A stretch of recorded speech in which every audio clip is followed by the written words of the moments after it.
Let's talk about opening up the high end of your experiential range with life. By this, I mean states like curiosity, wonder, growth, learning, fun, play, love, sex, kindness, compassion, generosity, creativity and self expression, happiness and joy. The types of experiences, the emotional states that give life its fullest range and fullest richness. The opposite of exploring and experiencing the high end is that you're experiencing more middling frequency ranges or lower frequency ranges. Like at the low end, we might say there's things like depression, anxiety, stress, worry, and so on.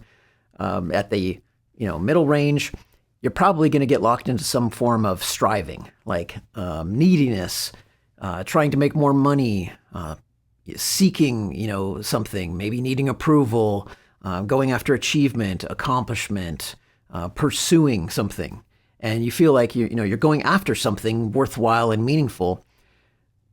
But after doing that enough, you might start to feel that it becomes kind of an endless treadmill. You're always striving and you're never really arriving. I see this in particular with people who have a bit of a healing focus in their lives. They have this tendency to focus on trying to fix something in themselves, trying to unearth something, heal some kind of trauma, move on from something, and yet they can get stuck there for many years and even a lifetime perhaps, and just keep churning on that endless treadmill of, I'm trying to get better, I'm trying to heal, I'm trying to recover, I'm trying to get to a certain point. And you can extend that to say it's really something we see in any form of neediness. You need something, you want something, you're going after it, you're pursuing it. There was a local plant medicine entheogenic church I got involved in earlier this year, and I did a couple of ceremonies with them. And it was a very rewarding experience, but I also realized they have a really strong focus on pain processing and healing. And at the high end, there really isn't much. It's not like a great fit for somebody who's more into the psychonaut aspect of exploring with plant energies, say like opening up the flow of creativity, or exploring more fun, or more love and connection and so on, more intimacy. It's really like, I have this trauma and I'm trying to dig it up and recover and heal from it. A number of people who were in that healing mode for quite a while, they got to a point where they started to question, like, am I ever going to get to the end of this? And some of them basically just kind of concluded, no, I'm never really going to get to the end of this. And they gave up and they surrendered and they just said, all right, I'm just done working on all this stuff. I'm going to go focus on some other aspects of life. I want to have more fun and more joy. And what they did is they just kind of left that middling or lower end of their frequency range behind for a bit, shoved it aside, said, I'm not really progressing here, so why do I want to keep wallowing in this space? It just seems endless. Seems like it just keeps generating more and more. I just keep feeding more energy into it, and it just keeps giving me more to heal and more to process and more to need and more to go after and pursue, and I'm not getting anywhere with it, really. It's just endless. So they just decided, well, what's at the end? Can I just go there? Can I go to the place where life is now just fun? Can I go to the place where I'm healed enough? It's not like they finished their healing journey by checking all the boxes of everything they thought they needed. They just kind of questioned whether they needed it or not anymore. And they just said, I'm just going to leave those other ones blank and just call them done. And that's good enough. And so they said, maybe I'm 70% done, 50% done, 30% done, 80% done, whatever it was. And they're just like, let's just call that 100% done for now and move on. And what's interesting is like a lot of those people, I noticed their lives got way better. They stopped feeding so much energy into this, I'm broken, I need to fix myself. And they just started feeding energy into things like joy and appreciation and fun and exploration. They followed their curiosity, their wonder. They went after intimacy and love and connection and things like that. And they just said, why do I have to do all this earning stuff first? Can I just go there and experience this? And the answer was, yeah, you can do that. So one risk I want to point out is you might fall into so much resonance with a problem state in your life or a state of neediness where it just becomes endless. And you are always in resonance with the problem more than the solution. You're always solving something, but you're never really resting in the solved state. Like the solved state is never permanent. You fix one problem, another thing, arises that you got to fix. Are you ever going to get to the end of that? Do you ever get to the pot of gold at the end of that rainbow? Do you ever really finish? And what you may find is that as long as you're focusing on achieving, striving, pursuing, chasing, healing, you really never do finish because your mind can keep generating more and more endlessly to fix, to heal. And it's like every little thing seems like it's some kind of new issue to deal with. You could ask yourself, when will I actually be done with this? When will I be done with the low end? And the answer is, really, it sounds overly simplistic, but it's generally true. You're done when you decide you're done. You're done when you basically say, I've done enough already. I'm finished. And then you get to progress. Then you get to move on. And the interesting thing is you can do that right now. You don't have to wait. You don't have to do all that striving and achieving. You can just say, you know what? I just give up. I'm done. I felt lucky I had that experience when I was younger, when I was in my 20s and I was trying to run my computer games business in a way that wasn't working. And I was going broke and I went bankrupt back in 1999.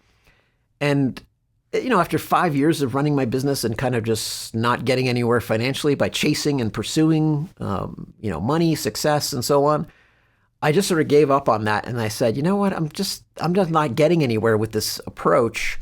Why don't I just surrender and just let myself be broke for a while and forget about trying to make money or trying to succeed? And I just said, let me just get off that treadmill and just do what I want to do with my life instead. So I just said, I want to have fun. I want to express my creativity. And I focused on that instead. I said, I don't, have to go after chasing all this money and this success so then I could be creative or so that I could have fun. I could just be a fun broke person and be where I am and be in that state. And I did that.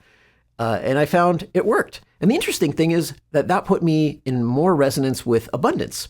And then money started flowing in, but I wasn't really trying so hard to make it. I was just doing a few things here and there to align with it, but it flowed in very easily. It was so different. I felt like for 5 years, I was just chasing and getting nowhere with that. I was sinking further into debt. And when I just gave up on that vibrational state of being so in resonance with the problem, I just went to being in resonance with the solution, which was, let me just be creative. Let me just be in a state of fun. Let me be in a state of happiness and joy. And let me be in a state of appreciation. And let me just take all that stress and worry and anxiety and just shove that aside and say, I don't really need to do that anymore. I put in 5 years of that and I just felt like that's enough. I've sentenced myself enough to those states. I could be done. So I just decided back then I'm done with, anxiety and stress and worry and all that. And I haven't gone back. And it, now it's been 26 years and it works. It works really well. But I didn't realize that it was a choice until I was basically desperate and felt like, what else am I going to do? Stress and worry myself for another 5 years, 10 years, 20 years? What kind of choice is that? So when I realized that was a foolish decision even to begin with, like to enter those states and to think that that's how to live, just be in this constant state of striving and neediness. And I realized I could exit that treadmill whenever I wanted because it's just simply a vibrational choice. It has to do with how I use my consciousness. It does not depend on external results, external reality. You can do it when you're broke. You can do it when you're going bankrupt. You can do it when things are not going your way. And that's when I began realizing that all these things I thought I needed to earn, I could just choose and have. And, like love, I could just choose and have love. You can choose that when you're alone. And so I did. And then, loving relationships can flow into my life. And I found it's actually quite simple. So what I would encourage you to do is realize that your focus creates your reality. And if your focus is on energies of striving and achieving and needing and wanting, that creates a reality where you're always going to be having endless problems to solve and endless needs to go after. And you'll be in the striving state. You'll get to experience that place of striving and need and wanting and so on. But you can also just skip all that and go to the space of having. And you can create that in your vibe. And if you don't feel like you can go there, realize you can go to the end energetically or vibrationally or emotionally. You can practice that and go there without needing anything to change externally. If you need to, you may do something like I did, which is just to basically do a reset or a reboot and challenge all those other states, the neediness, the stress, the worry, the anxiety, the fretting about things, wanting and not having. Do you need to continue to do that? Or can you just push the reset button, reboot yourself and say, I don't really need to keep doing that? There are some really nice alternatives to being in a constant cycling of energies like fix myself, repair, heal, strive, chase, and pursue. Instead, you could just go to a state like one I'm practicing now is love immersion. Let me just be in a place of love, be in love, emit love energy, be happy, be joyful in my life. And I realized I could do that regardless of the external circumstances. In fact, it's much better to learn to do that independent of external circumstances, because the external world, goes up, it goes down, it changes, it shifts a lot. Your own, situation in life can change and fluctuate. Circumstances are always changing and in flux. And if your well-being, your sense of vibrational groundedness depends so much on what other things are doing, whether things are going up or down, that changes how you feel so much, then you're always a victim of circumstances. You're always vulnerable to what's going on. If instead you basically just say, look, I'm going to be in a state of like love and joy and creativity as best I can, doesn't have to be perfect, but as best I can, independent of what's going on there. So I feel very lucky that I started learning those practices when I was broke, because then my happiness and joy doesn't depend on how things are going financially. They've been going well, but I don't have to worry about, like if they don't go well, then it's a threat to my inner well-being. Because I know it doesn't have to be. I know I can kind of detach from that and just say, look, I'm going to choose to find things that I appreciate, whether things are going up or going down. It's not that relevant to what I can choose to have as my inner state. Now, an interesting question to ask is there a limit as to how far you can go on the high end? That's something I've been invited to challenge in myself recently, and to explore more of this high-end range of life, and not just settle for like, okay, I've got the high end pretty well incorporated. I feel, I'm happy, I'm in love, and I'm in a state of joy, good health, and so on, feeling abundant, good flow of friendships, and all these things that are flowing really nicely through my life. And it's easy to just settle there and go, life is good. And so then I thought, well, can life go from good to great? Is there a point where you say this is, it's too much to go beyond this point, where it's too much love, too much fun, too much intimacy, too much happiness? Well, I do think there can be too much of a good thing where it does transform into a bad thing. But have you tested that? Have you decided to see how far can I go with how much fun I can have, and in a good, positive way, in a healthy way? How much intimacy can I enjoy in a good, balanced way? How much love, how much happiness, and so on? Have you tested those limits? Now, when you question and challenge your limits, you will likely encounter some kind of resistance or inner blocks. And then as you identify those, you can question those. You can see, is this valid for me? I like to think of it as asking the question, am I standing in my truth with these blocks? Like, is this really true for me? Or am I on shaky ground and believing these things to be true? For instance, you might think, well, if I do too much of certain things, then there's going to be a numbing risk. Like I'll get numb to the pleasure of it or the joy of it. There's a saturation risk. Like if I, do too much of this, it'll just be like no more rewarding. I'll get diminishing gains over time. And you can test that. You can say, okay, well, if I go this far in this direction, this much fun, is it too much for me? Like when Rochelle and I did 30 days of going to Disneyland back in 2016 as an experiment. And one of the questions we were wondering is like, is it too much, to have that much fun? Just take a month off and just have fun. And the answer came back, nope, definitely not too much. We enjoyed it the whole time through. The last day, we didn't even want to leave. We were having such a good time all the way through. It was not tedious or boring or dull. It didn't become repetitive. There was just endless variety. We found that we could just simply go out and have nothing but fun and, and enjoyment together for a whole month of our lives and not really try to work or do anything else. And it wasn't too much. And so it showed me that, wow, we don't have the limit there, we think. It's not a saturation risk for that sort of thing. We're currently doing an experiment. We started on April 3rd, an experiment of seeing if we could have sex, intercourse, for 100 days in a row. This is something we'd never done before. And, we're wondering, is that going to be an issue? Is it going to be bad for us? Is it going to be too much of a good thing? We didn't know because we'd never done that before. And it turned out we don't have a problem with that at all. It was really nice. A lot of love and intimacy and connection, and actually improved and deepened and enriched our relationship together. And now we're on day 112. We haven't actually stopped yet because we're just enjoying it. Now, testing those limits is a good way to know where you stand with them. Like, what's your truth? And then when you realize what the truth is, you can fully own it. You can really stand in it. And so we would, with our sex experiments, for instance, we would check in with each other along the way, and we would say, is this too much? Like on day 30, are we overdoing it here? Is this crazy? Day 60, day 90, and so on. And the answer kept coming back, nope, this is not unbalancing us. It's actually good for us. It's not a problem at all. If anything, it has more benefits than we expected. So that's one way to just, testing and checking, like, what's the truth for you? There might be other things where you do an experiment and you realize, as I'm going down this path, I am standing on shaky ground and you don't really like how it's going and you back off. And that's fine. But it's good to learn your lessons and your limits experientially, not just having them in your imagination. Many times in life, I found that my imagination was wrong. My imagination was way too limited. It was telling me like, this would be too much, when my actual line of too muchness is way beyond that. It really depends on what you're exploring. Sometimes you might find your limit is actually lower than where you imagine it to be, and you need to back off from that. Another way to think about this is to ask, with the exploration, the stretching, the opening of the high end of your experiential range, you could say, is this loving all around? Okay, so instead of asking if you're standing in truth, you could say, am I standing in love with this one? Am I in a space of threats?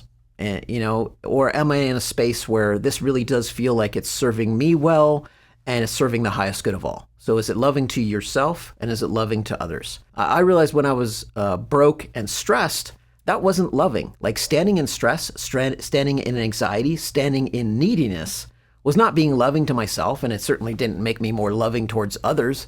It just made me stand in a feeling of being threatened. And so that wasn't serving the highest good either, because how am I supposed to do my best work when I'm feeling threatened? I don't do my best work when I'm feeling threatened. Who does, right? So the shift there was to realize, like, I can change my relationship with my environment. I can choose to stand in a more loving space. And the space I chose to stand in was actually one of volunteering while I was broke. And that changed my relationship with life, because I realized if I could stand in the space of volunteering and do something for the good of others, even when I feel like my own needs are not being met, that would change my reality. It would change my relationship with life. And sure enough, it did. I got all kinds of extra love and support and help coming through. I turned around my finances very quickly. So everything turned around by realizing I could choose to stand in love, not in a space of being threatened. And then a third type of question I like to ask is related to power and personal empowerment.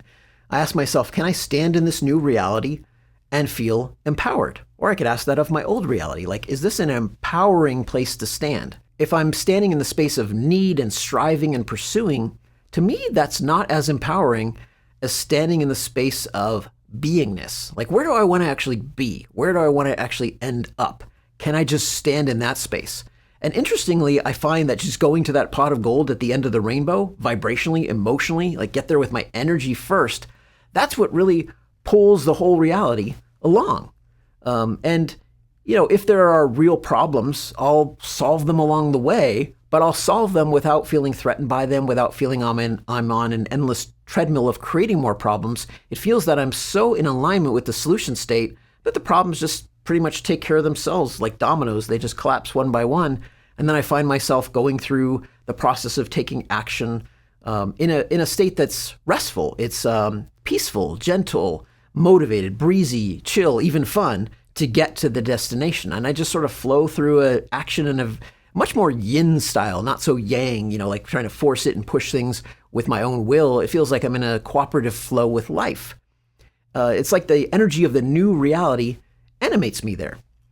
And I find a real key to this is not to resist my old reality, because resisting my old reality, the reality I want to leave behind, the circumstances and the situation, having a resistant attitude towards that only cements me to it, to the old reality. It prevents me from getting into motion. It doesn't propel me forward by any means. Feeling threatened, feeling, I'm in a state of neediness just creates more clinginess with that old reality. So I find that what really lubricates things and gets things flowing away from the old reality into the new reality is I have to practice acceptance. The phrase I like to use with myself a lot these days is just allow, allow, allow. I tell myself, allow, allow, allow.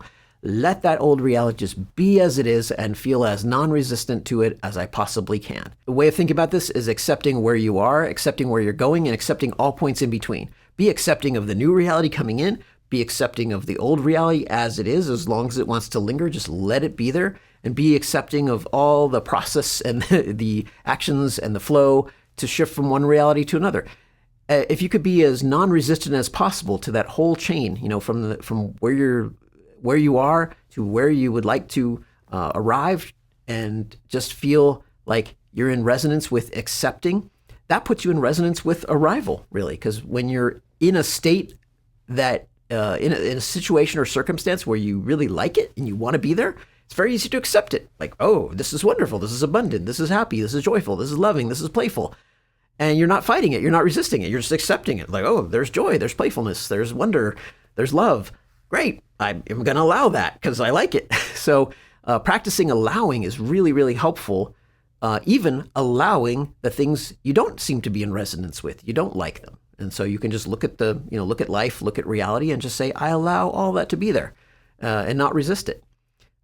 Practicing compassion can help too. I find that practicing compassion can help to, get more in resonance with allowing, with love. Because if you start seeing other people, one of the things that creates a lot of outrage in people is seeing others do actions that you disagree with. How often does that happen? Quite a lot, these days. And so if you just look at the other person with a lens of like resistance or hatred or disgust, that's going to cement you to that reality. But if you kind of like love it out and you basically say, okay, I could look at this with compassion, having some sense of understanding. You don't have to understand why the person's doing what they're doing. You could just understand that people make different choices than you do. And, some people are acting out pain.